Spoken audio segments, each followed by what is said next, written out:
সাফ নারী অনূর্ধ্ব-20 চ্যাম্পিয়নশিপের শিরোপা জিতেছে বাংলাদেশ। সেই সুখস্মৃতি নিয়ে এশিয়ান কাপের চূড়ান্ত পর্ব নিশ্চিতের মিশনে লাওসে গিয়েছে আফিদা খন্দকাররা। বাংলাদেশের শুরুটা হয়েছে দারুণ। স্বাগতিক লাওসকে 3-1 গোলে হারিয়ে চূড়ান্ত পর্বে খেলার সম্ভাবনা উজ্জ্বল করেছে তারা। পিটার বাটলারের অধীনে বাংলাদেশ নারী দল প্রথমবার এশিয়ান কাপের মূল মঞ্চে জায়গা পেয়েছে।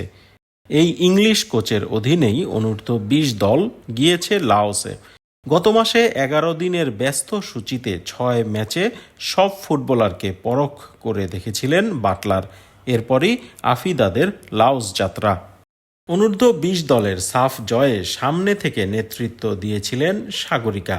এশিয়ান কাপ বাছাইয়ের প্রথম ম্যাচেও তার জাদুকরী পারফরমেন্স। সাগরিকা করেছেন জোড়া গোল। বাংলাদেশের অন্য গোলটি মুনকি আক্তারের।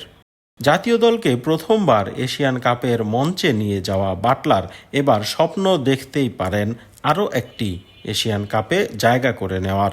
তবে পথটা একটু কঠিনই বলা যায়, কারণ বাংলাদেশের গ্রুপে রয়েছে এশিয়ার অন্যতম শক্তিশালী দল দক্ষিণ কোরিয়া। তাই গ্রুপ চ্যাম্পিয়ন হওয়া কঠিন। তবে বেশি পয়েন্ট ও গোল ব্যবধানে এগিয়ে থেকে 8 গ্রুপের সেরা 3 রানার্স আপ হয়ে মূল পর্বে খেলার সুযোগ থাকবে বাংলাদেশের। তাই লাওসের বিপক্ষে বড় জয়ের লক্ষ্য ছিল পিটার বাটলারের দলের। সাগরিকারা সেই লক্ষ্য পূরণ করেছেন। জয় দিয়ে কোনো টুর্নামেন্ট শুরু করলে আত্মবিশ্বাস বাড়ে। বাংলাদেশ তাই লাওসের বিপক্ষে জয় ছাড়া অন্য কিছু ভাবেনি। লক্ষ্য পূরণ হওয়ায় খুশি বাটলার।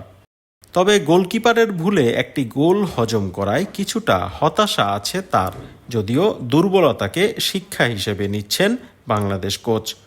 ম্যাচ শেষে সেটিই জানিয়েছেন Peter Butler. Always nice to win your first game.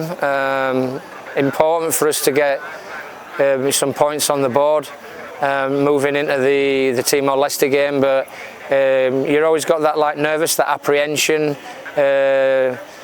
wanting to take your early chances. I thought we defended well, a bit risky at times, but it's the way we play. And some people will like it, and some people won't like it. That's just life. But they'll get used to it. The more success these girls have moving down the track within their respective careers, I really honestly believe that this is a great learning period for them. But no, I was pleased with the way we played. I thought we played some really good football. We looked to shoot at the back. We give a sloppy goal away, which I was disappointed with. But they never really, I don't think they really troubled us, if I'm being honest.